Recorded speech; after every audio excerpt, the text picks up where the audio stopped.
एक बार भगवान के सेवक ने भगवान से कहा, आप सारा दिन मूर्ति बनकर खड़े रहते हैं। आज आपकी जगह मैं आपका रूप धारण कर लूंगा और आप आराम से घूम आओ।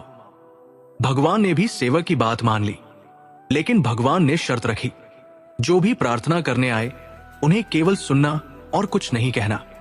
सेवक ने शर्त स्वीकार कर ली और योजना के अनुसार सेवक भगवान की जगह मूर्ति बनकर खड़ा हो गया। पहला व्यक्ति जो मंदिर में आया वो एक व्यापारी था। उसने भगवान से कहा, भगवान, मैंने नया कारखाना खोला है, कृपया उसे सफल बनाइए।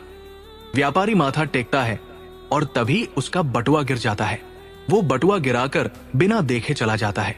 सेवक बेचैन हो जाता है और सोचता है कि व्यापारी को बता दे कि उसका बटुआ गिर गया है, लेकिन भगवान की शर्तों के अनुसार वो कुछ नहीं कहता।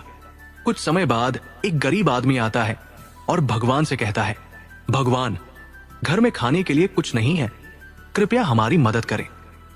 भगवान के सामने बटुआ पड़ा होता है। वो गरीब आदमी भगवान का धन्यवाद करता है और बटुआ उठाकर चला जाता है। फिर एक नाविक आता है और कहता है, भगवान, मैं 15 दिनों के लिए समुद्र की यात्रा पर जा रहा हूं, कृपया मेरी यात्रा में कोई समस्या न हो। ठीक उसी समय व्यापारी पुलिस के साथ आता है और कहता है, ये नाविक मेरा बटुआ चुरा कर भागा है। पुलिस नाविक को पकड़ कर ले जाती है। इस बीच सेवक बोल पड़ता है, बटुआ तो गरीब आदमी ने चुराया है। इसके बाद गरीब आदमी को पकड़कर जेल भेज दिया जाता है। रात को भगवान लौटते हैं और सेवक खुशी खुशी पूरा किस्सा सुनाता है। भगवान मुस्कुराते हुए कहते हैं, तुमने किसी का भला नहीं किया, बल्कि सब कुछ बिगाड़ दिया। वे आगे कहते हैं, व्यापारी का बटुआ गिरना कोई बड़ा नुकसान नहीं था। वो गलत धंधा करता है और अगर गरीब आदमी को बटुआ मिल जाता तो उसके बच्चों को भोजन मिलता और उसकी परेशानियां दूर हो जाती। नाविक जिस यात्रा पर जा रहा था वहां एक तूफान आने वाला था। अगर वो जेल में होता तो उसकी जान बच जाती और उसकी पत्नी विधवा होने से बच जाती।